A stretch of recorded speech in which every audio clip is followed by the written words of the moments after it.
This is PopXCast, where science fiction meets pop culture. PopX is not affiliated with, nor endorsed by Lucasfilm, Walt Disney Pictures, Marvel Entertainment, DC Comics, or any other mentioned franchise or brand. The opinions expressed are of each individual and solely do not reflect PopXCast. Sit back, relax, put on your Ninja Turtle onesie, and warm up your chimichangas. This is PopXCast.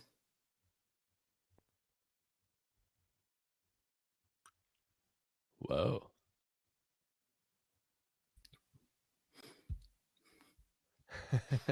Hello. Hi, how you doing? Good. My name's Congratulations. Dan. Hey, Dan. Nice to meet Awesome. you, Jordan. Nice to meet you too, man. Awesome first podcast. Look at all this awesome stuff you got going on. Oh, yeah. This is Where's Joe? handiwork of Joe here. I should probably not be calling in yet, right? Let me have him. How about I jump? Oh, I'm running this podcast now.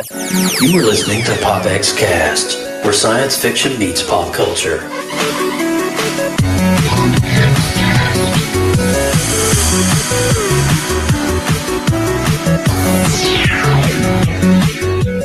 PopXCast.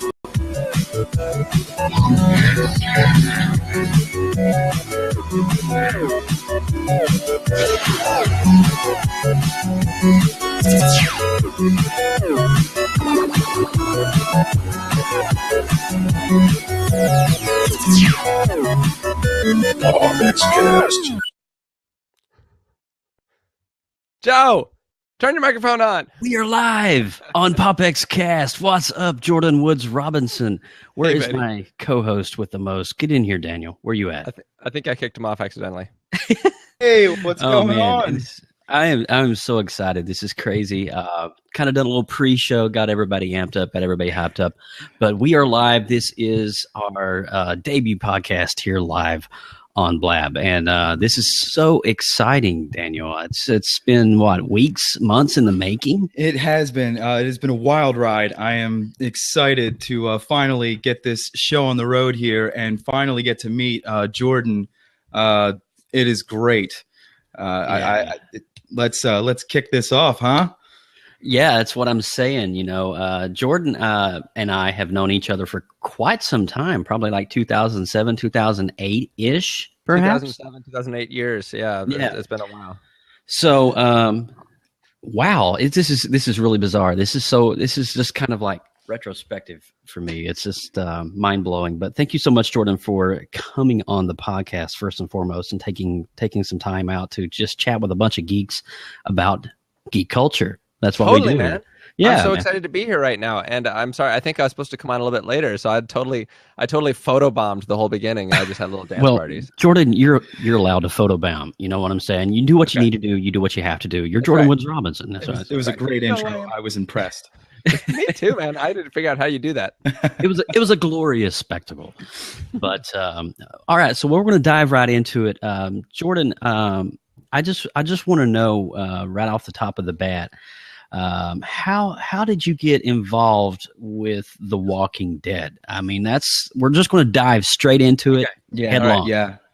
We're going into it. So I've been an actor in the Southeast. I live in Florida along with Joe and Daniel. Are you in the Southeast as well? I am actually Northeast, right outside of Philadelphia. Oh, okay. All right. So I'm in the Southeast, and I've been a Blue Man here for 8 years now.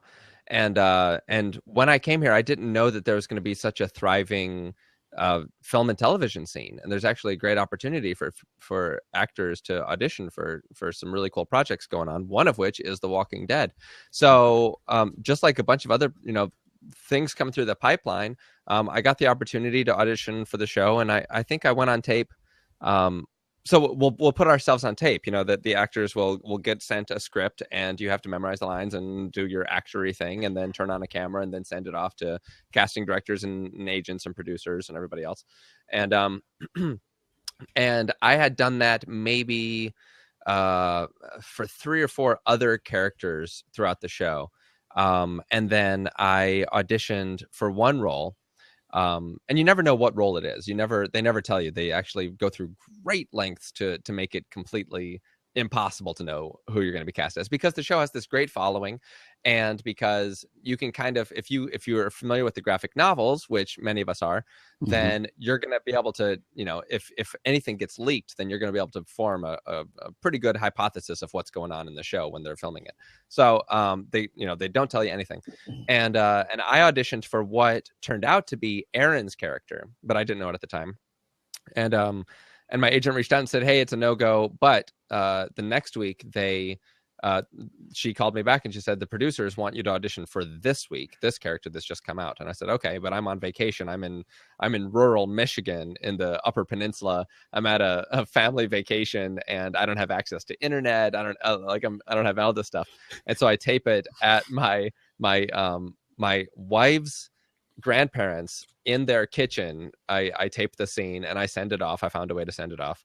And then I didn't hear anything for a week. And then I heard, hey, we need you to retape it. So then I redid it and took some notes.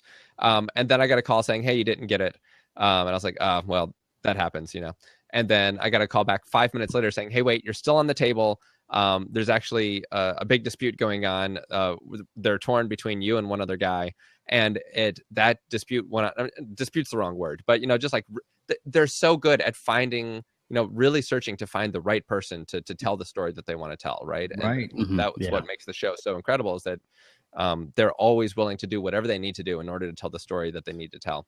Yeah. And so it came down to the wire. Like I finally got the call at I want to say 6 p.m. on a Wednesday. And I had to be in Atlanta by 4 p.m. on Thursday. And so they're just like, hey, you booked it. We need you up here tomorrow, within 24 hours. And then it's just a whirlwind after that. And it's been incredible. The show is just fantastic. And it's so awesome to get to work with everybody.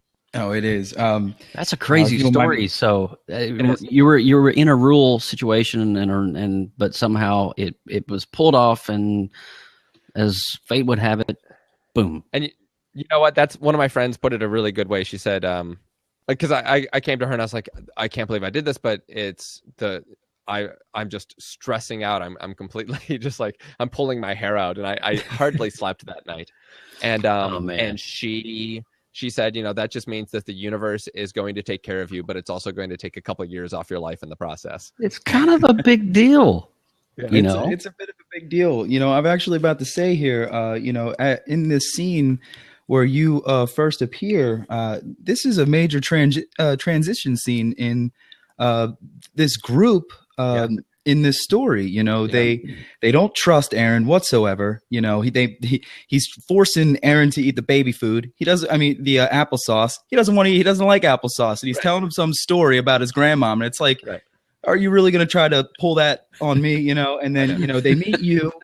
And they see the connection between you guys, and it seems to soften everybody up in the scene and like bring that bit of trust to everybody else except Rick. And it really was, when I took a really good look at it, a big transition for the group and a big turn for the season.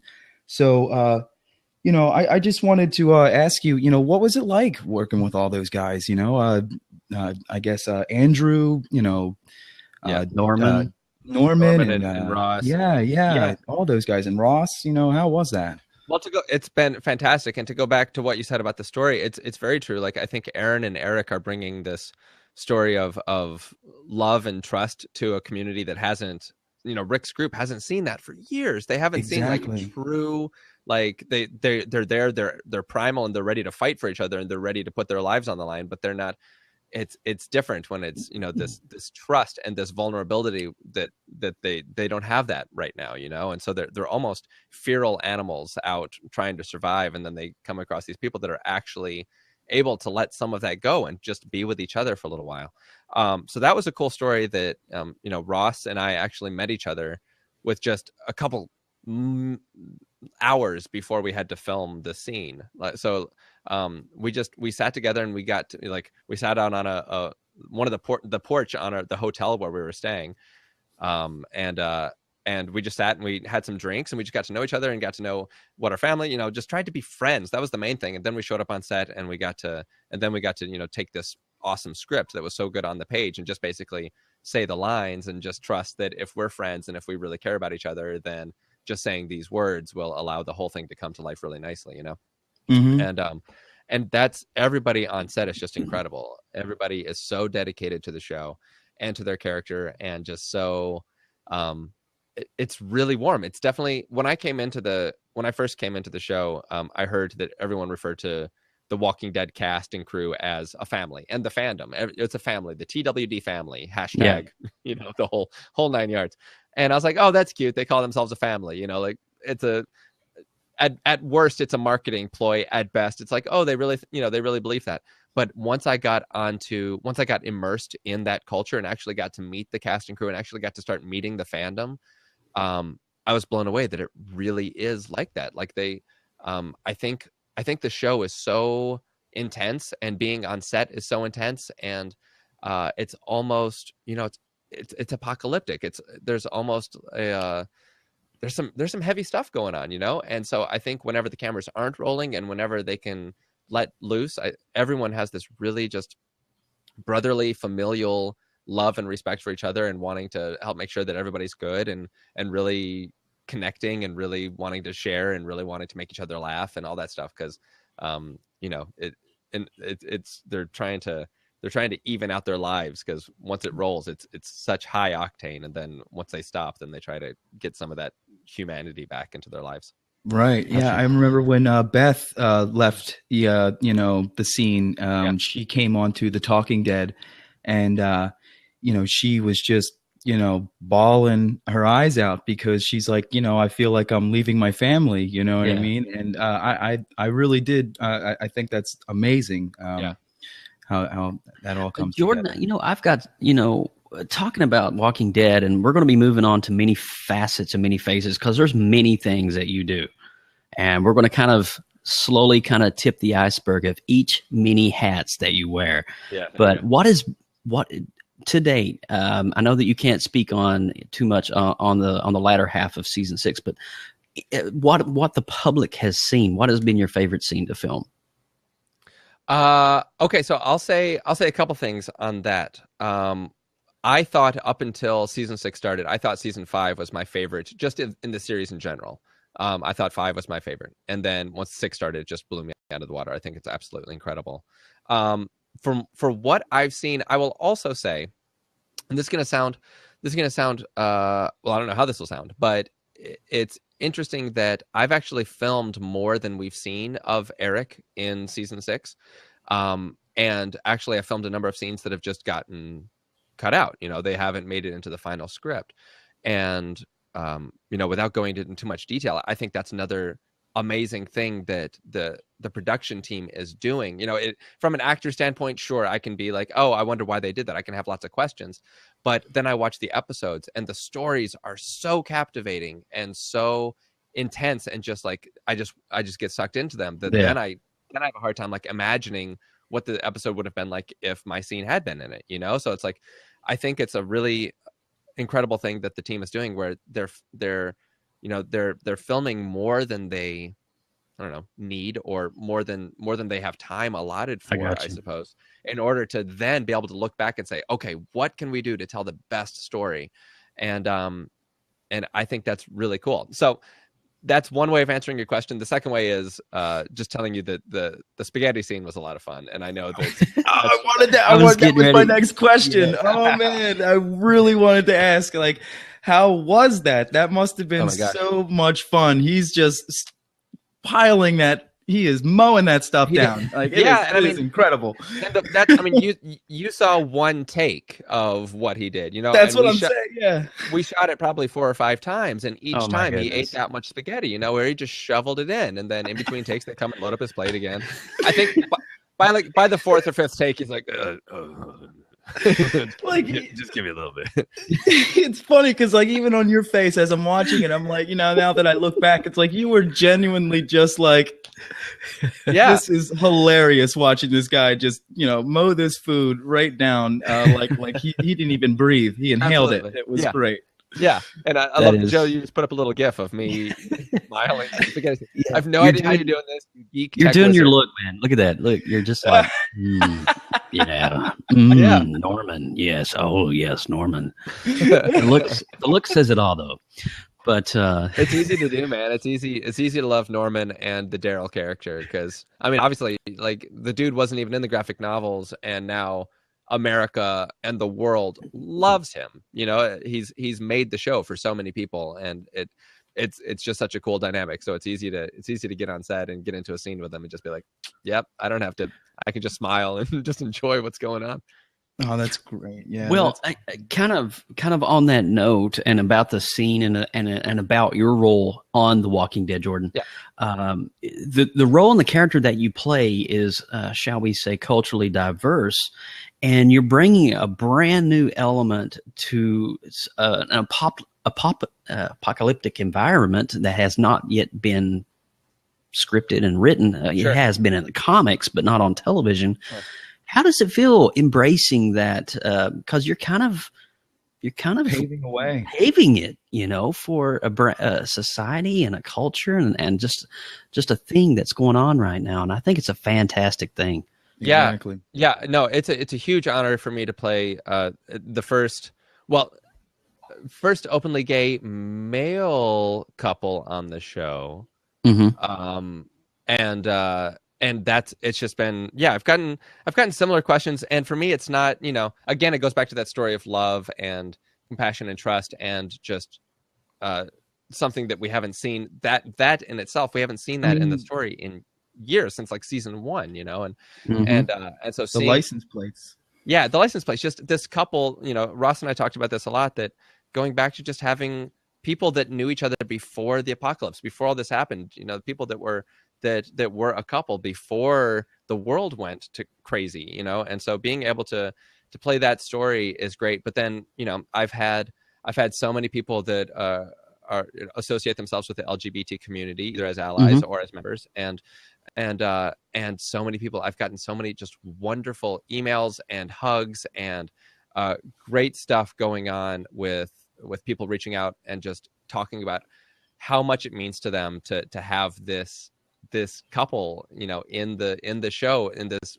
majorly sought after, just popular show, and how much it meant to them to be, to feel that representation going on and that love, and to see it presented in such a caring and strong way. I mean, that's the other thing in the graphic novels, like Aaron and Eric they're the protectors of Alexandria. They're the guys who go out there and get stuff done. They will bring in the good guys and get rid of the bad guys, and that's what they do. And so it doesn't necessarily have to do with any stereotypes or anything going on. These are two guys that love each other very much, and they will protect their family and they will protect their friends. And then when when they're behind the wall, then they feel safe enough to be able to to be able to be themselves. And I think that's also what draws us to Norman in the spaghetti scene, is that we see him as this outsider. We see him as a guy that has always kind of ridden the fringe of being accepted in society. He's had his times, even with the group early on. He's always just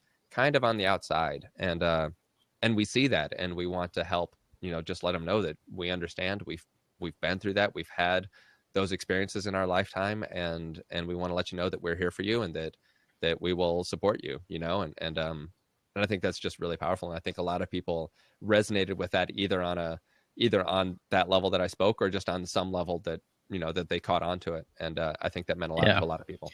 I personally applaud you, man. I applaud you for taking on that role. That is just freaking awesome. I mean, just seeing you in that role and just owning it.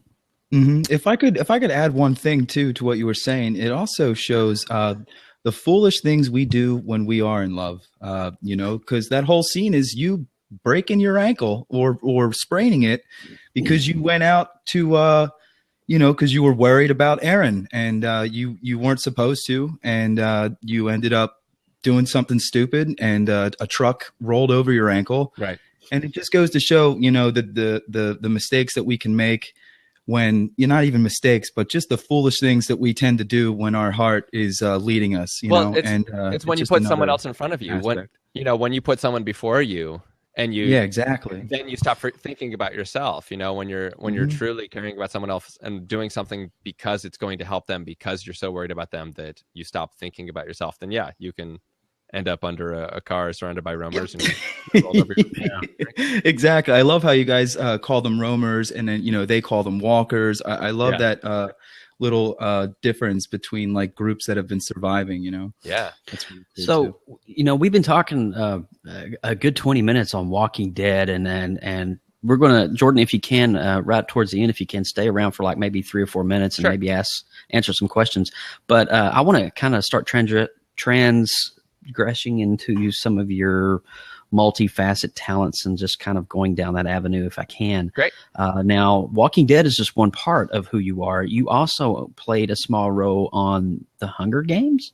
Yeah, that's right. Somebody just put up a Hunger Games logo, which is really funny. Look at that. Yeah. Very small role. So I played President Snow's stylist. I was in the first.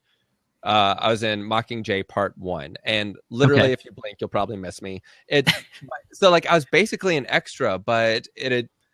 That role was the culmination of 6 months of auditions and callbacks and costume fittings and all this other stuff. So it was this really, and I auditioned with lines and as an actor, and had callbacks driving up to Atlanta and standing in a room and all that. Like I was a principal actor in the film, but I had no lines on set, and I just I stood there and I shaved Donald Sutherland's face. So, but you made him bleed. Yeah, that is so awesome. I was the guy who drew blood on President Snow. That is so great. But it was incredible, and that was another example of where Lawrence. Forgive me, everyone, for dropping his last name. Lawrence. It's an F. I know. Pause for this moment to tweet. Yeah, everyone's booing me right now.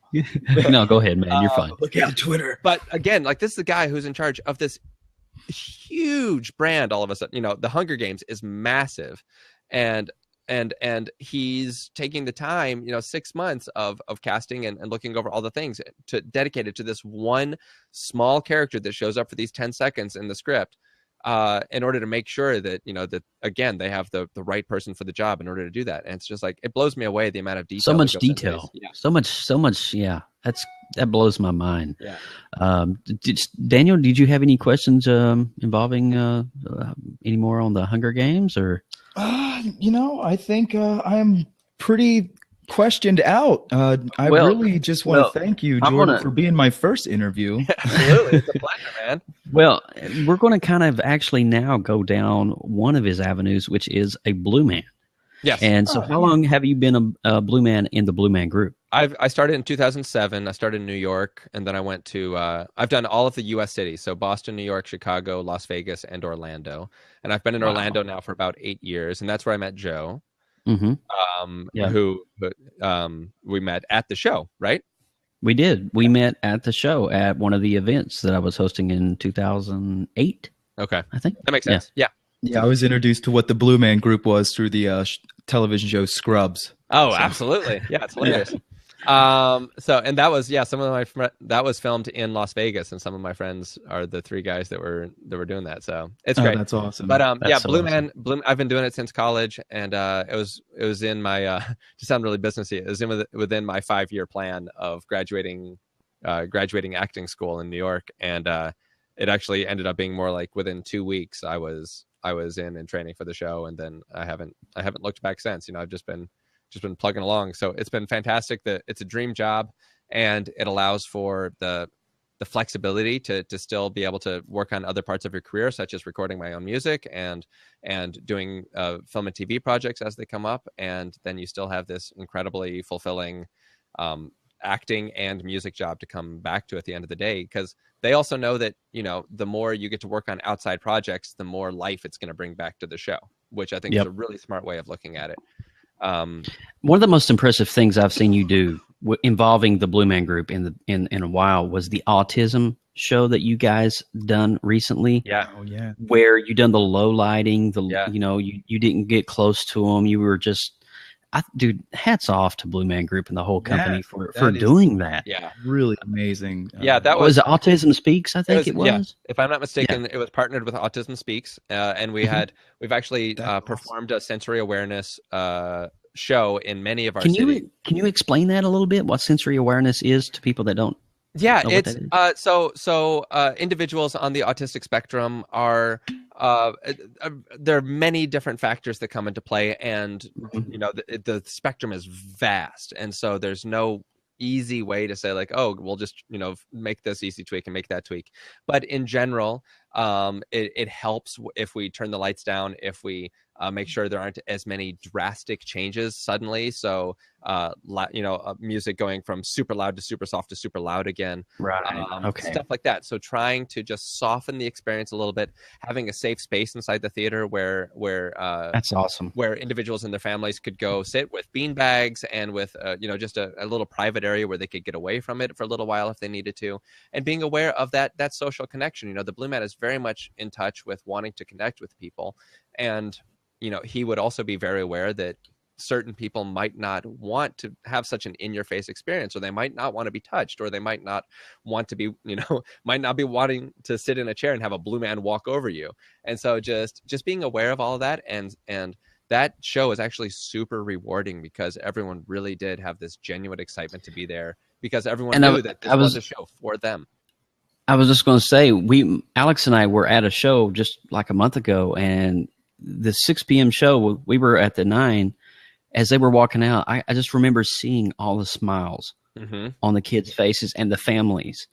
And I know that I had an inclination of what you guys did, and I knew it was just awesome. And it's just hats off to you guys. It's truly amazing that you guys just really changed your show up. You changed it up for the cause, and that's beautiful. That's humbling. I love that, man. Thank you so much for what you do. It was, I'll just say, likewise. It was on the from a 360 or 180, or I guess 180. However, It was equally rewarding for us and humbling, and to see how many people that were just all smiles and hugs, and we've heard so much feedback of people saying, my son hardly ever speaks, but after the show he was just talking a mile a minute because he was just reinvigorated. So that's great. Yeah. Well, it's we're coming up on about 30 minutes, and I want to hit on SOS Studios. Okay. All right. So I have been involved with Jordan for the past 3 years? I want to say 3 years. Yeah. As a, what do you call a web musician? Yeah. I say collaborator. Collaborator. Okay. Yeah. So you've got the terminology. I don't, but I'm going to let you run with this one, Jordan. Ooh. Catch up. So I started up a project and a website called sosstudio.co. It's one word, sosstudio.co. And yeah, Joe's been a part of it, and a number of other musicians and songwriters that I've met throughout my years, either as a musician in East Tennessee or in Blue Man Group. And it all started off as a challenge for us to just write new music and to get it out there, and to send out a song and then have a bunch of professional collaborators and musicians and singers all lay down their ideas on it, and then a mixer takes it and puts it into a finished version, and then we send it out to the world to hear. And it's just a way of getting the ideas out of your head and fully realizing them so that you can make room for the next idea to come through. Wow. And we got this great efficiency with it. We created some incredible stuff over the years. I think at this point we've put out like 6 albums or something, just of doing one song a week and then just putting it out, But now we've officially, it was always a private group, and now we've officially opened it up to the public, and we are calling ourselves an online community for great songwriters. And the idea is you can join as a member. It's $5 a month. You get unlimited distribution for your music. So anything you've ever written or will write in the future, it will go to iTunes and Amazon, Spotify, Google Play, Shazam, whatever all those crazy things are, iTunes Music, Apple Music, I guess it is. And so for unlimited, you get $5 a month. And then it's also a forum of other songwriters sharing resources and experiences.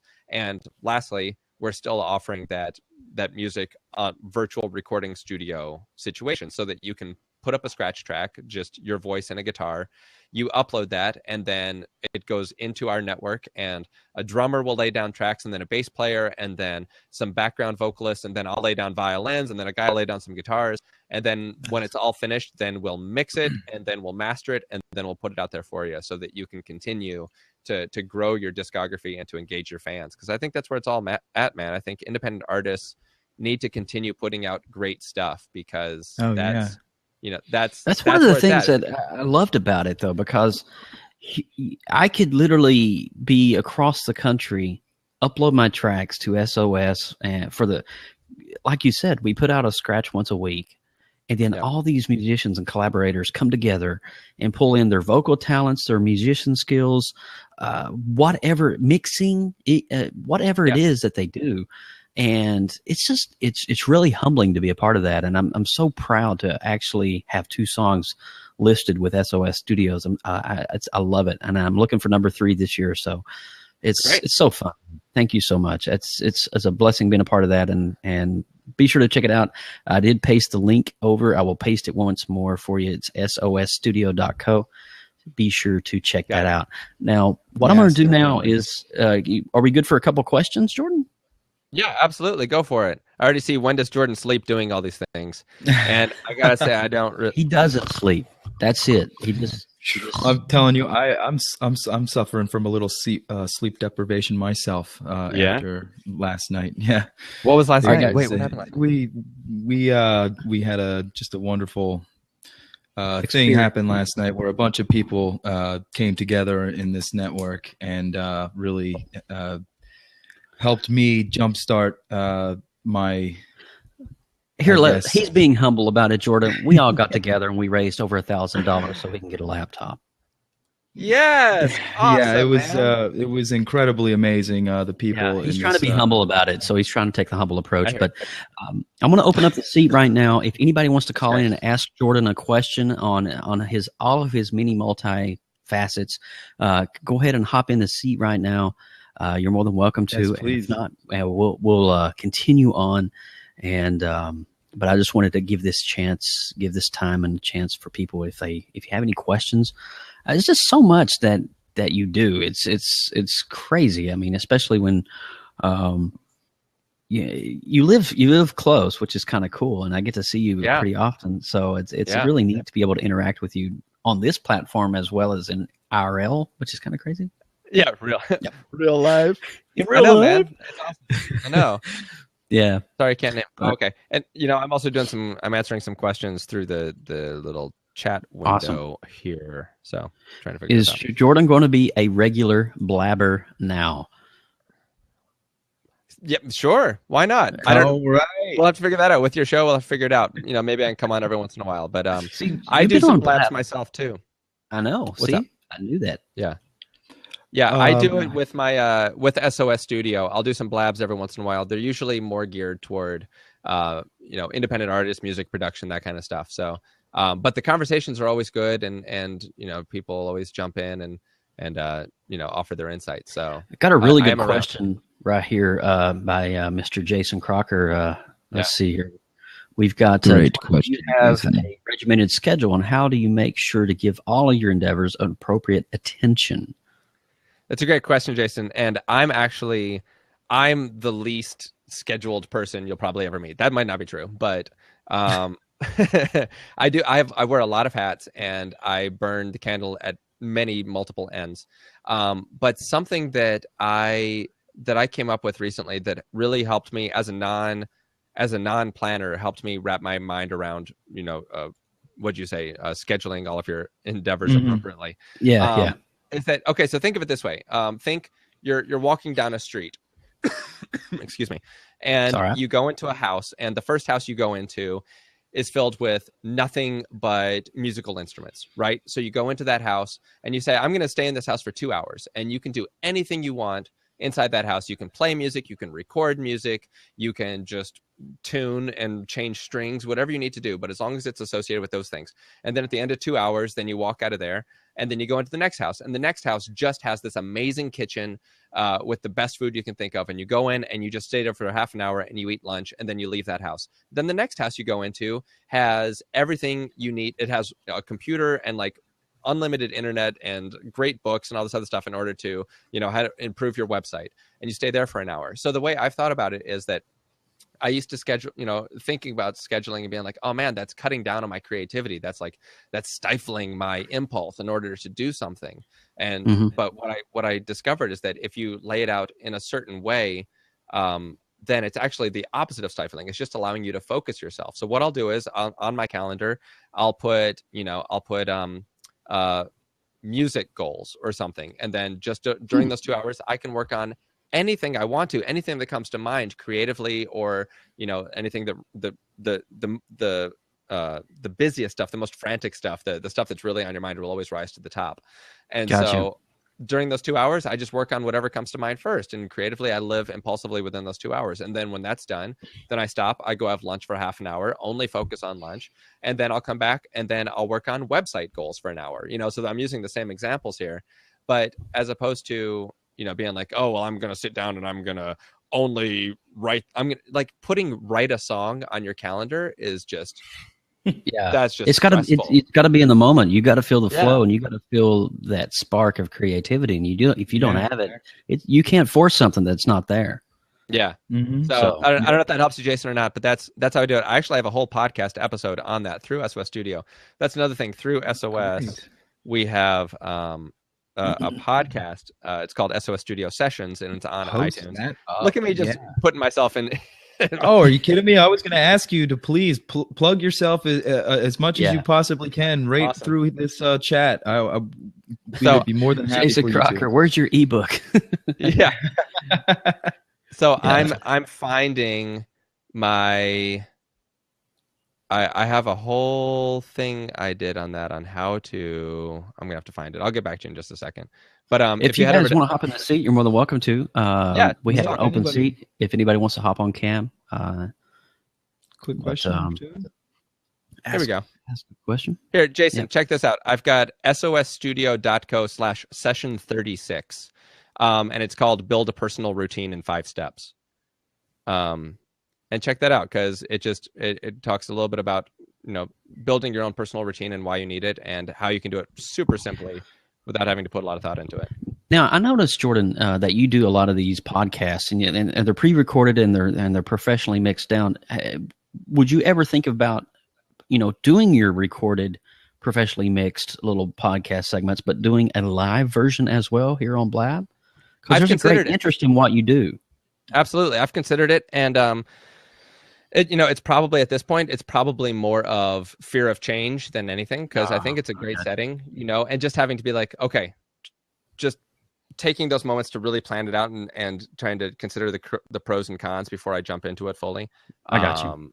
But other than that, I think it's a great setting. I've been a part of a couple podcasts on here where, it's great for being able to engage with people like Jason and with other people who are commenting right now. Being able to see you guys and talk to you. And then Blab is incredibly powerful, that as soon as you're done with this, you can export the audio to your computer. You can export the video to YouTube. You can save it onto your website automatically for streaming. Like, just incredible stuff, So I think Blab's very helpful with anything like that. Well, I think everybody's run out of questions, and I think that we're going to release you for the rest of your night to go be with your amazing family. Awesome. But is there anything else that you want to plug, Jordan, before you go? Any kind of upcoming projects that I didn't hit on? Or you know what? So I'm just going to say that. So come talk to me. I'm very active on Twitter. I'm at J Woods Robinson, and I'm on there every day, and I love to talk on there. So initial J at J Woods Robinson. I'm also on Facebook at Jordan Woods. What happened? What happened? What happened? A question came through the chat. Not right now. And then last thing was I'm working on an album. I'm gonna be putting out a new album later this year, and it's my first full-length album of completely original songs, and I'm really excited about it. And I've been asking people if they'd be interested in helping crowdfund this thing. I'm trying to think up some great rewards to give away. I'm talking about lunches and dates to a theme park and free albums, of course, and signed autographs and all sorts of other stuff. So I'm looking at teasing that in February. If anyone's interested, I'll have free music, and I want to hear what would be a cool idea for a reward and what you'd like to see. So That's my deal. Well, Jordan, from all of us here at PopX and everybody that's been hanging out, we've been having a really steady stream of people coming in there, and I want to thank everybody for asking questions. You rock, dude. And you're such a blessing. Thank you so much for coming on and taking out some time. I appreciate it. And we'll catch you on the Twitter, man. Absolutely. Yeah, please head on over there. And thank you guys. I'm excited this is your first episode and it's going incredibly well. So I'm excited to see where all this goes and to be back on here soon.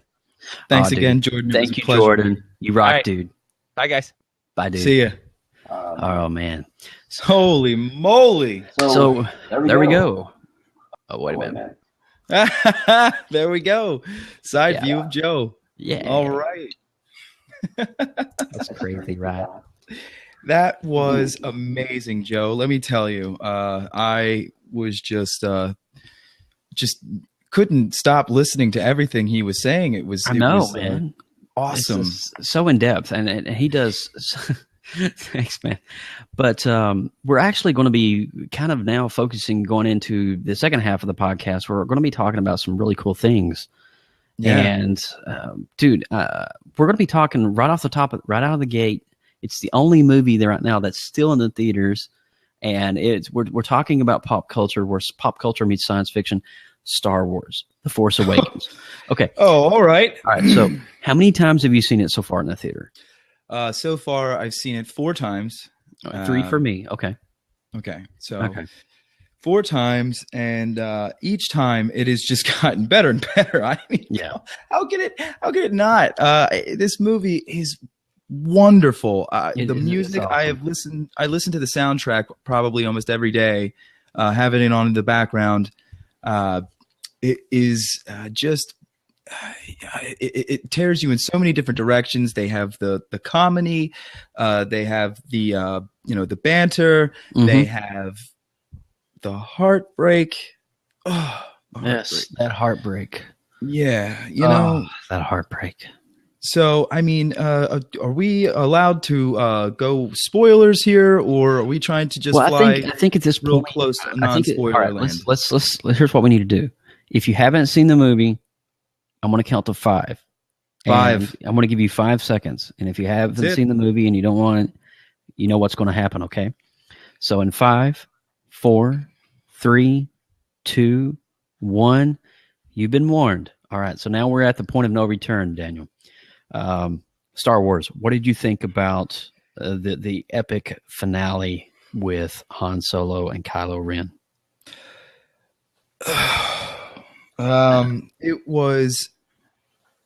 It was very, very, very. It just tore me to pieces because, here we have a dynamic, that we haven't seen in Star Wars yet. What we've seen in the Star Wars movies is, the son trying to absolve the father. In this movie, we have the father trying to, absolve the son. He's trying to save him from, himself and bring him back and let him know that it doesn't matter what you've done. We want you home. We want you here. And it is just really, really a powerful scene. Truthfully, it is. It's really an amazingly powerful scene because here he is trying to do what he thinks he has to do, Kylo Ren, kill his father in order to be fully taken by the dark. And right when he drives the lightsaber through his chest and pulls it out, Han grabs him, he just touches his cheek and just gives him a look. And I know that through the Force, sorry, it's getting a little deep here, people, but this is how it is. This is PopX, man. This is how we roll. This is how it is. When he did that, I feel that Kylo felt, or Ben Solo felt him forgive him right away for doing what he did, for stabbing him through his chest, for ending his life. He was helping him no matter what he had to do to help his son. And he let him know that with just that touch. I forgive you. It's okay. and then he falls to his doom, and the look on Kylo's face, he was devastated. He was confused. He gets shot in the stomach. It was a very pinnacle moment, I definitely have to say, in the movie. And it was one of those moments, it was kind of jaw-dropping because I just literally stayed off social media for an entire week. I didn't want nobody to spoil it. I was just like, oh my God. Yep. I shut down I shut down almost all on podcasts. Well, actually not on the podcasts that I've listened to, but yeah, it was tough. Yeah, it's definitely it was definitely a breath of fresh air in the Star Wars family of movies, having J.J. Abrams come on and make such a wonderful masterpiece. And I know he got a lot of flack for it, but I have to be bluntly honest. I was thoroughly impressed with the movie because the props and creating a life-size Millennium Falcon as a backdrop. I mean, all these tiny little details that originally George Lucas implemented in the original trilogy, J.J. Abrams just went old school. Yes, there is some CGI, but it's not overdrawn with it, Right? It's just a little bit of makeup. If you were to look at the scenery, it's lived in, it's gritty, it's dirty, it's been there for ages. It feels like you could walk on set. When I saw it in IMAX, I felt like I was there, like it was great the way they had that filmed in IMAX. I was blown away. Mm-hmm. There was a scene where a Star Destroyer like pops into the frame, and I like had to move back because it was so just intense. It was great. I was blown away by this movie. And Finn, like this guy, he is just John Boyega is just hilarious throughout the whole thing, through and through. But yet also, incredibly brave. I'm kind of a big deal, Mr. Solo. He's saying. It's just great, and he's getting the thumbs up from BB-8, and he's it was really awesome, But he's also a guy who, when you call this movie The Force Awakens, there was many awakenings throughout this whole film. It was I could talk about this forever, but maybe we'll have another episode where we can really dive into this a bit more. There was, Rey, she was great. I don't know if anybody noticed, but she understood Chewbacca. I don't know if that says anything, but I noticed that. Yeah. And there's so many things, there's so many questions, and I'll be honest with you, we can spend an entire podcast on Star Wars. Oh yes, we could. Especially on The Force Awakens. And maybe I want to, can you tell everybody out there that's tuning into the PopX right now a little bit about Rogue One coming up at December 6th this year? I can tell you, just a bit, just a brief summary. This is set right before A New Hope. Maybe even on the cusp. It could actually possibly be happening, like literally right before, months before A New Hope happened.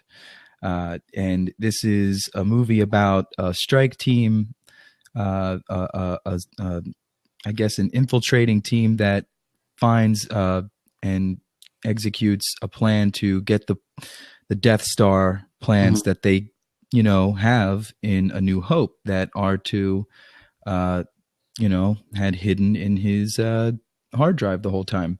So this movie is going to be pretty gritty as well. This is going to be a Star Wars movie we haven't seen. But the cast is all new too, right? These are all newcomers to the all newcomers. They're holding true to bringing in. Well, actually, we have what was her name? Felicity.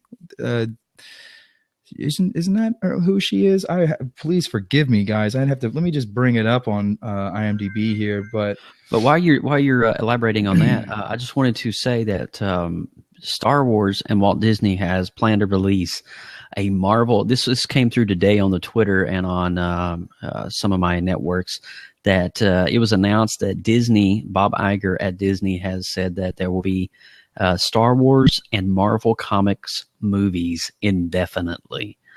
And so, oh yes, I don't know exactly what that means. Is it a 20-year, cycle or what? But I will say this much: Star Wars is definitely been rebooted. It's been reborn, and it's great to see it back on the screen. And Marvel Comics is just blown up in the past 8 years. I cannot wait for Captain America Civil War. I am so pumped up for that. It is going to be amazing. May the 6th, everybody. Save the date. May the 6th, 2016 is the official launch for Captain America Civil War, and we are going to be introduced to several new characters, including the Black Panther, who we have all been eagerly waiting to see. The new Spider-Man. He looked amazing. Did you see him when he was running? Oh dude, yeah, it was insane. And so we are actually going to be seeing a lot of newcomers, and it's for the first time Spider-Man will make his cinematic debut in the MCU. Oh yes. This is great how they collaborated. I wish they would do that for more of the Marvel universe. Maybe Fox learned their lesson, and maybe we can bring, let's say, the Fantastic Four into the fold. That would be great. We said that Josh Trank tanked that at the same. Apparently, he tanked that movie, and I don't want to dive any further into that whole. I actually sat down the other day and watched the new Fantastic Four, and I have to say I was thoroughly disappointed. It was just it was atrocious. And I heard they didn't portray Doom. The story was all over the place. I mean, it was crazy, and there was just so many plot holes, and just it was so stupid. It was like I can already predict the ending. There was no catch-22 moments where you're like, oh my God, I didn't see that coming. None of that. It was all just like predetermined. So, but also, let's just for the movie's sake coming out, all these Marvel movies and stuff. But what about television? We've got Walking Dead, the second half coming back. Walking Dead comes back in February. Yep. We've got Agent Carter which is already been out. I think we're on episode. I think right now Agent Carter is on episode 2. But DC's Legends of Tomorrow officially has kicked off. That started back on January 21st last week, and tomorrow is episode 2 of DC's Legends of Tomorrow, and that introduces a plethora of it's like the underdog team of DC Comics. So you've got Atom, you've got you've oh my God, it's just I can't begin. The White Canary, you've got Firestorm. So you've got all these major key players that have been spawned from the Arrow and from the Flash television series. So you got all these guys coming together, and they're fighting a really bad dude. And he is an immortal, and he can't be destroyed. And so it's definitely, you want to check that out. I don't want to spoil too much, because I just don't want to throw it out there. But there's a really great shot. You got Hawkman and Hawkgirl officially involved in this as well. Wow, I would love to check that out. She was always kind of my favorite in the Justice League. Oh yeah. Yeah. So also I'd like to add, with Marvel on Netflix, we've got Daredevil season 2 coming out March 18th. I got to ask you, man, speaking of Daredevil, are you excited for the Punisher? Oh, I am coming so to Daredevil. Punisher come. Oh, and forgive me for not remembering the actor's name. If anybody could fill me in, he too was also on The Walking Dead. He was Shane on The Walking Dead. I cannot, for the life of me, recall his name. Please, someone help me out. Yeah, John Berthel. John Berthel. Okay, so thank you. I think he's going to make an awesome. Punisher, well, he's got the grit. Frank Castle. We saw what he's like on The Walking Dead. Yes, we saw what he's like on The Walking Dead, and he's got that grit. He's got that that little twitch in his eye where he, like he's just gonna snap, and he's so black and white. It's going to be amazing. I can't wait to see his debut in this, and also, Jessica Jones. is already lining up for another season, and these were supposed to be just one-offs. And it was confirmed by Netflix this week. They ordered season 2 of Jessica Jones. It's great. And I'll tell you what about these Netflix films that they're putting out, that Marvel's putting out. They are gritty. I mean, you watch these Jessica Jones ones, and I don't want to get a little, but they get really risque, and they really heat the room up, if you know what I mean. This is some stuff we have not ever seen before from Marvel, and I think it's great. And with also Daredevil, we're seeing some amazing fight scenes. There was a scene in the beginning where he's in that hallway where it was shot all in one take. I mean, this is some really, really good stuff here, guys. I mean, you have got to check it out. While we're on the tune of comic shows bouncing back to DC Comics, I know we're kind of all over the place, but I got to be honest with you. We are all over the place because there's so much content to talk about. And we got to release the floodgates here. I'm telling you, this past week, we found out that a brand new character is coming to DC's Legend of Tomorrow, and he is Jonah Hex. And the actor is Jonathan Shirk. So check him out. He played in, if I'm not mistaken, was it Conan the Barbarian, I believe it was, or one of those movies, but he's been on the acting scene for a long time, and I think he started in several of the older what was it? Gosh, I can't remember that television show. I don't want to say Hercules, but there was one that he was on as well. But it's really cool to see Jonah Hex making his television debut. It's just, dude, you think we're at an end here? No. No. We've got so much coming. I mean, did you see, if you guys are Game of Thrones fans like I am, the Dothraki king, what was it called? Drago.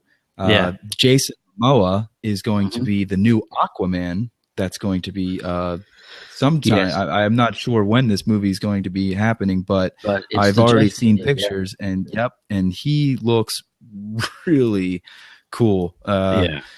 Yeah, I mean, I am so ready for this. It's going to be amazing. And it was confirmed last week that we're actually getting the Green Lantern Corps. Oh, I hope they redo this right. Dude, I'm telling you, I'm so excited because they're finally getting it right. They need to redo it right. Yeah, I mean, there's a great look at that. Look at that. Are they going to do Hal Jordan, or they? I would really love it if they did. I think they're redoing the story of Hal Jordan. And they're just going to be reintroducing the entire Green Lantern Corps, that whole universe. Who was the other one after Hal from Earth? God, I can't forget his name. John something. Dude, you would think we would be nerds, but we're on the spot here. John. Crazy. I can't think of it, but it doesn't matter. We've got. It does matter, daggone it. It does. I'm going to get blown away. I can't, for the life of me, recall his name, and it really is getting to me, but I don't have the time or the finger speed to type the Justice League cartoons out, because that's how I was introduced to that guy. But coming up now, we've got Gotham is returning next month. Man, that is a show I need to catch up on. That is a show I'm telling you, Gotham is freaking amazing. Yeah. And so be sure to check that out. That is officially debuting. The second half of season 2 is debuting officially on February the 29th. And along those lines, DC Comics, if you guys are a fan of Supergirl, she is blasting her way on CBS. She is just like Speaking of CBS too, with her also taking off on CBS, we've also got Star Trek for the Star Trek fans, which is going to be on CBS. I think it's going to be their streaming channel. That they have coming out, and it's Star Trek, a pay-per-view streaming channel. Yeah, this is they're sticking with the tradition, the tradition of starting on low low level television stations, and launching on CBS. Geez, I cannot talk right now. It's going to be great. I'm so psyched. It's going to star Captain Kirk's daughter as I think she's going to be playing a secret agent of some sorts. So I can't cool, wait to really check this out. It's going to be great. I'm so excited for some new Star Trek series to come out. We've got Rebels, Star Wars Rebels Season 2, the animated series that just premiered last Wednesday. That was amazing. I just watched it today. Princess Leia was involved. I'm telling you, this is not just some animated cartoon. I mean, this story is really deep. I mean, I feel like the animation is just great for the kids to watch, but as a parent that could sit there, I think could really get engrossed in the story. I don't have kids, but I think the story is great. So, anything else, Joe? Any other story? Any other shows? There's so much. I'm going to try to listen off movies. I'm going to try to run through this really quick. But there is several things I do want to talk about, and that was going back to DC Comics, Arrow, and the Flash. If you guys are keeping up with the Flash, it's a great show. Wally West was introduced to the show, and if you don't know who Wally West is, he is also a speedster. And so this is the son of Joe West, the detective in the show, who is the stepfather of Barry Allen. Yeah. So it's interesting. So will we see Wally West take shape and become the speedster? Did they ever talk about him having another son, or is this with a different woman? Then it played out in the show. You need to I have to catch up a little bit. Yeah, I do need to catch up. I do. He had found out he had a son. His wife kept it secret. And they were all having Christmas dinner, and bam, Wally West knocked on the door. But on the tune of The Flash, if you watch this past week, we had a brand new speedster step back into the limelight. Eobard Thorne is back as the Reverse Flash. It was kind of cool because it's no longer the Professor. So it's kind of interesting to see how this is going to pan out. I can't wait to catch up. I can't do it. I'm telling you, it's a great time to be a geek. But also, I did want to mention too, if you're catching up on Arrow, be sure to check out last week and this past week's. It just restarted for the second half of season. So be sure to check that out. There's a lot of things, a lot of stories evolving with Felicity, and it's just really crazy to see how this whole I guess what do you say, this whole debacle with I don't want to give too much of it away, but the evil guy is a really bad dude, and so he is mystical, he is enchanted, he pretty much I guess is along the lines of an immortal. But this is another show that I started watching, and I went through a big transition in my life, and there is just so many things that I fell behind on, and I really need to start catching up. This is things that I've started, like I said, watching, and they are great shows, and now I'm just a little behind, but I will catch up, and I will make sure that I am brushed up on all of my knowledge for all of our fine fans, and it's just going to be a great ride. Well, let's not forget this guy right here coming up in theaters next month. Mr. Deadpool himself is making his cinematic debut February the 12th. Oh, I'm so ready for the Merc with the mouth. So ready for it. Get your chimichangas ready. He's coming. Oh, yeah. Deadpool's going to be rocking it out on the silver screen for the first time. It's R-rated. Oh, my God. Get your popcorn ready. But the best ass on television, too. I'm telling you, dude. It's just it's going to be so awesome to see Deadpool. Is it not? And, it's going to be great. He I have to say Ryan Reynolds is the perfect candidate. They they did such a great job at matching up all of these characters. I know. And actors together. Like Chris Hemsworth with Thor, Tony Stark, Robert Downey Jr., Chris Evans is, Captain America. We've got and Mark Ruffalo playing Bruce Banner.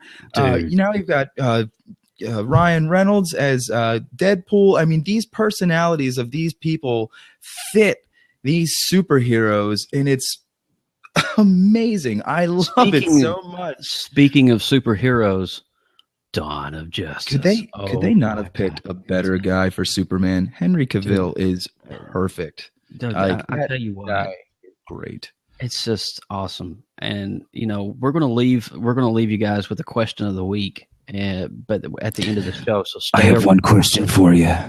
Do you bleed? You will.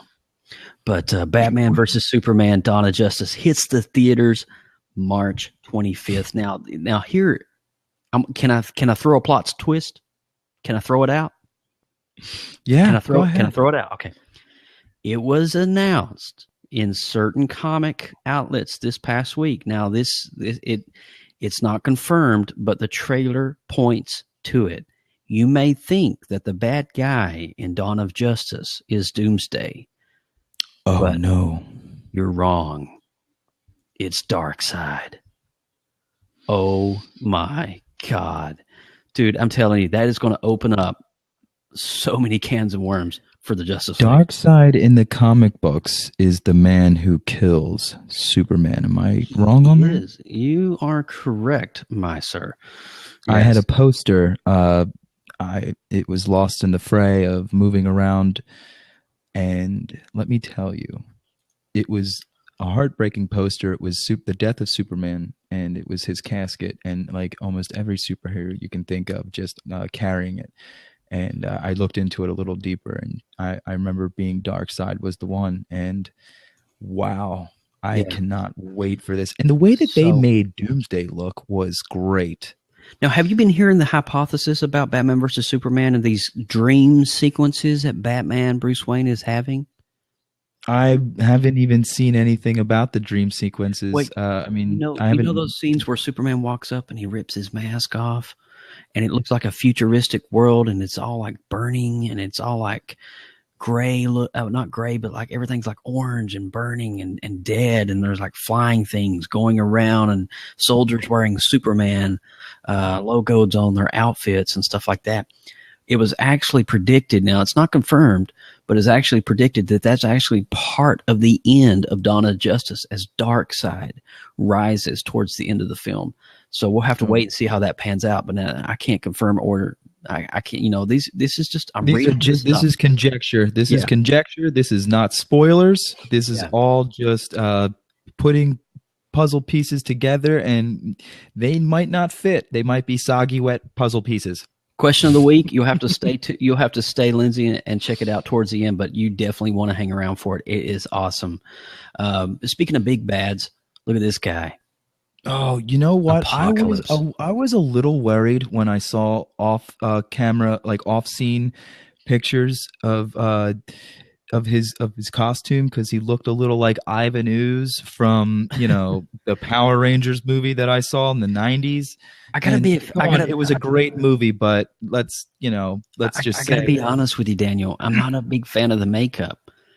I'm hoping that the story. Did you see the trailer though? I think his voice when he was having that powerful moment in the trailer, he really did pull off an apocalypse feel for me. Also, the costume looked a little with the CGI, makeup that they use and everything. I think it's going to be fine. Not fine. I think we're gonna have a good show. I think so too. And I'm just trying to be on the positive on this because I love the X-Men. Yeah, who doesn't love the X-Men? And I love the Apocalypse series. It was so good. And on the lines of X-Men, guess what starts filming in March 2016? Gambit comes back. Gambit, baby. Gambit. Gambit starts filming, and so we actually get a Gambit movie. I'm interested to see how that's going to play into the whole Do you X-Men. think we'll get a Rogue and Gambit? Little. That'd be kind of cool, man. Just a little taste of a flirt scene between Rogue and Gambit. A little flirt there. Little flirt. Wasn't he the only one that was able to like handle Rogue by using his kinetic energy to block her powers or something? Yeah, and that's why they were able to. They were actually able to kiss. So there was a little bit of a love triangle going on there. But X-Men Apocalypse opens May 22nd, and Gambit starts filming in March. So it's freaking awesome. Next up on our line here, we have these guys, Turtle Power. They are coming to the theater.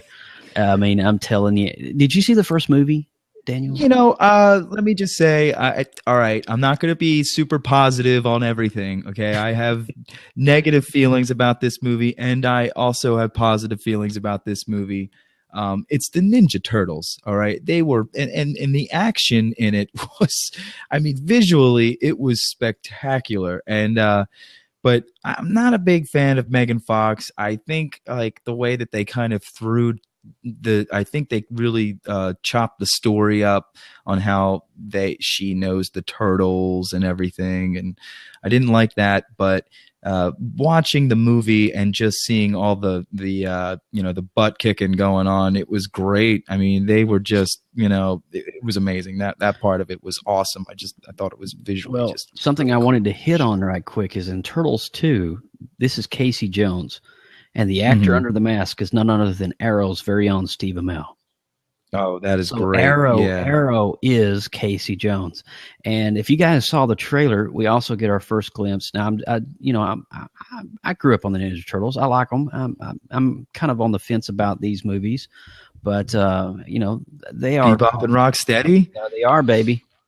They're in the trailer. No, I can't wait to Rocksteady. see how this looks. And it's rumored that Krang is in Turtles 2 as well. So we'll have to see how that pans out. But moving along, we have opening up, let's see, what is the next one on the list here? Oh, yes. How can we forget this? World of Warcraft is coming to the theaters. I mean, get ready, Warcraft. Are you ready for the orcs to take over, baby? Orcs or Alliance? What are you, huh? I was a paladin. Oh man, I was a Draenei paladin. I was all Alliance. Yeah, I'm with you there, Angel Hill. They better not mess this up. I'm pretty excited for this. Yeah, because those cutscenes were beautiful. Every time you got like a new expansion pack, I was just like, I just wanted to see the cutscene. I was like, this is amazing. But, they were just so cool looking. I was like, let's do a movie. This actor here in the blue paint that plays the human side is the same actor from the Vikings on TLC. Ragnar Othbrok. Yeah.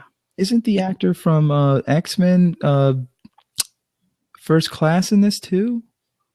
You know what? I can't really put a pinpoint on it, so I don't want to elaborate on something I'm not really too. Yeah, me neither.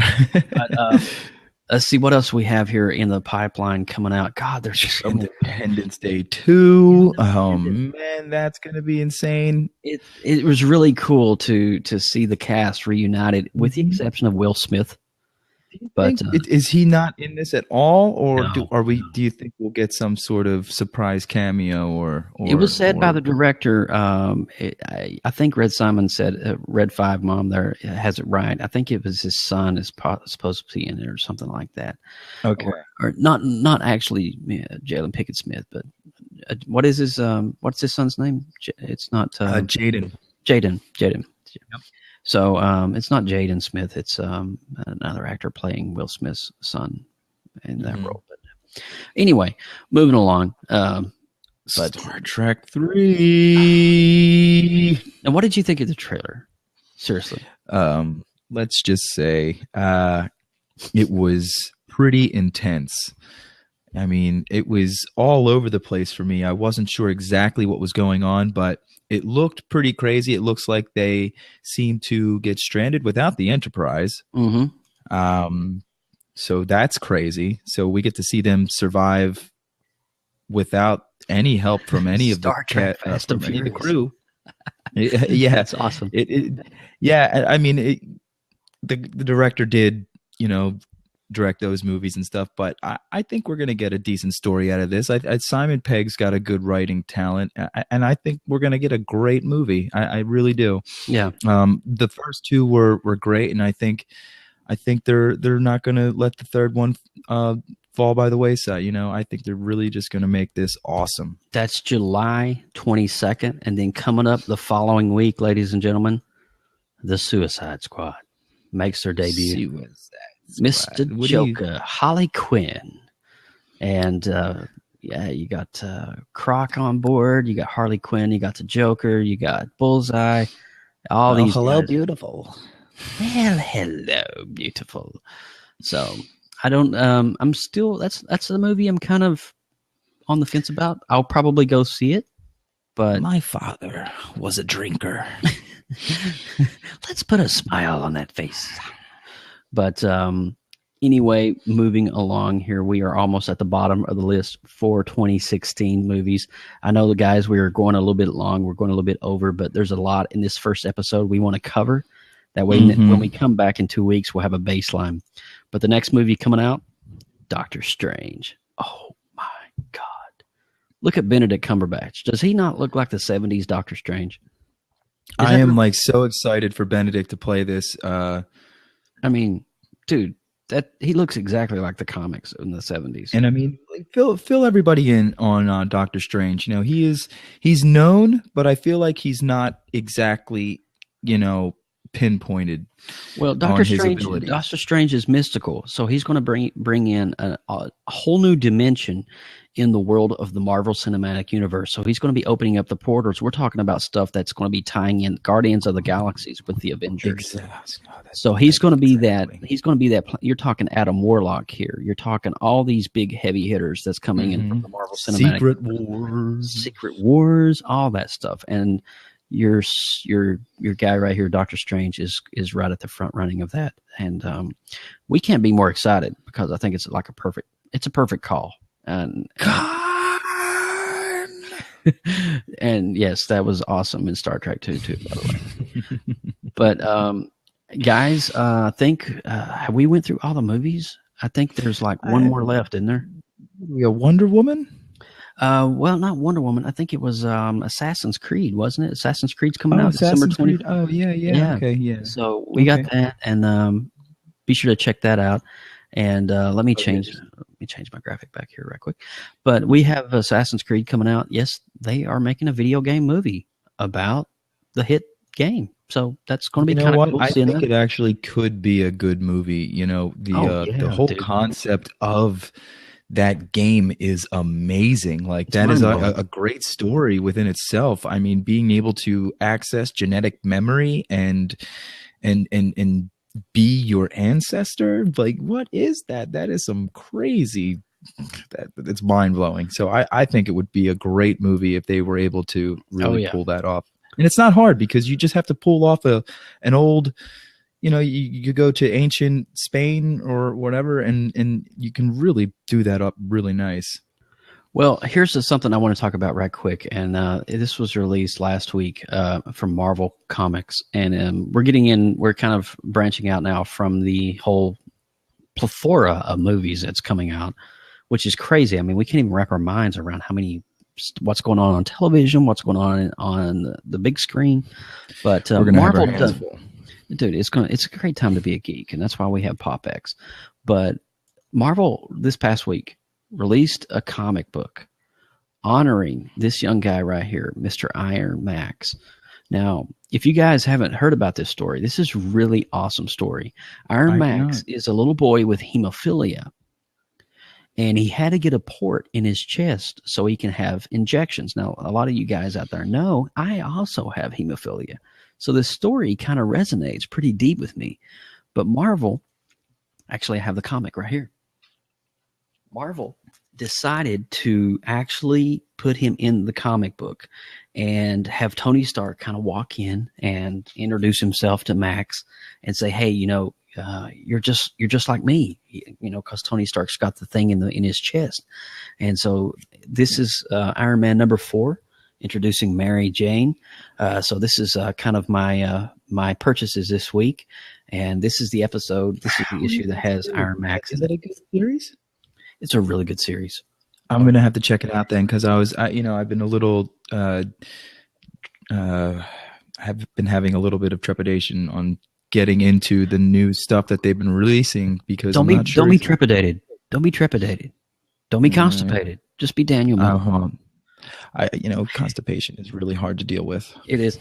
Dylan is talking about, this is Silver Surfer number 1, the rebooted book. I picked this one up this past week as well, and we're going through Joe's goodie bag of this past week. Also, if you are in the know in the comic book industry, this is the final Secret Wars number 9. So that was awesome. Don't spoil it. I haven't read it yet. I'm at 8. I'm not going to spoil it. I just was going to tell you that it's awesome. Also on the list this week, I picked up Avengers number 3 and Back to the Future number 4. So check that out. It's got Doc Brown. I have the first one, and I'm telling you, Joe, I have a stack that's probably about 3 inches wide now of comic books that I need to read, and I haven't sat down to read them. Yeah, and I really just need to give myself a couple hours. And to be honest, while we're on the road of comics, did you hear who was announced to come back to the Marvel Comics itself? Steve Rogers, Captain America. Oh man, I loved him. Coming back to the Hulk comics series. Oh, yeah. The Steve Rogers in the Planet Hulk series was so awesome. Gladiator Steve Rogers, amazing. Wasn't that great? Oh my God, it was so good. It was so good. But I think we have covered literally everything, and we're about 20 minutes over. I want to kind of throw this out there while we have everybody's attention. Our goal is to go about 55 minutes on the podcast. Now, we knew going into this that we have a lot of content to cover really quickly. So we tried our best to get a baseline for you guys, to at least there's some sort of foundation for you to go on if you're seeing episode 1. But what we're going to be doing is we're going to be doing this bi-weekly, right, Daniel? So it's not going to be next Wednesday. It's going to be the following Wednesday. So and we're going to be following Nerd World, right? Yes. And it will no longer be at 9 o'clock, because we love our buddies at Nerd World. We're not here to take away from their love. We're here to support them. So what we're going to do is we're all going to pile over into Nerd World at 9 o'clock. And then at 10 o'clock, everybody can come over and hang out on PopX. So that is February the 10th will be the next PopX at 10 o'clock p.m. Eastern Time. Be sure to check that out. And I think that's about it. But this week's question of the week, you ready for this? Are you ready for this, Daniel? I'm asking you. Oh, I'm ready. Who was your favorite Superman? Ooh. Is that for right now, or do I have to answer this one on the next show? I don't know. Yeah, it could be one where you can just like think about it and just kind of let it just kind of permeate in your brain for a little while. I think I'm going to save this one for the next beginning of next show. Because this is something that I have to dive a little deep in. We've got Smallville actor, what's his name? Christopher Reeve, George Reeves, Kirk Allen, John Newton, Gerald Christopher, Tom Welling, Brandon Roth, Brandon Roth is now the Atom on Flash and Arrow, and then we have Mr. Henry Cavill as well. Now I can answer this. I could actually probably answer this right now too. Christopher Reeve. For me, that's and I am not commenting on your age, but I am just trying to tell you that I am from a different generation, and I think Henry Cavill is just awesome. I mean, look at that dude. He does have a well protruding jawline. You know what I'm saying? Those jaws are just like, but I don't have a jawline like that, so I can't do that. Neither do I. I'm just trying. Yeah. But I tell you what, guys, it has been such an honor and such a blessing. Would we want to throw out our information for everybody to email us questions,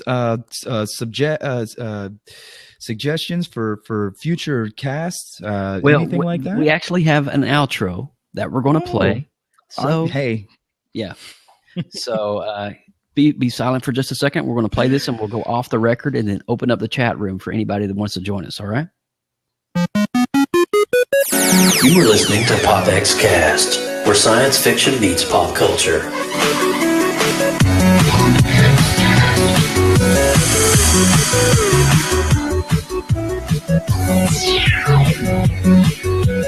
PopXCast.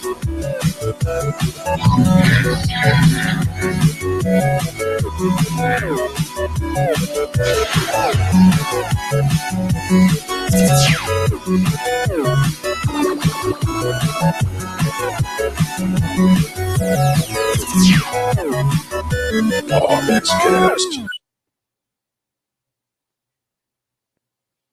From everyone at PopXCast, thanks for listening. Be sure to give us a 5-star rating over on iTunes and subscribe for more great content. Drop us an email, popxcast@gmail.com. Follow us on Twitter, Instagram, Facebook, Blab, and YouTube at PopXCast. Get your geek on.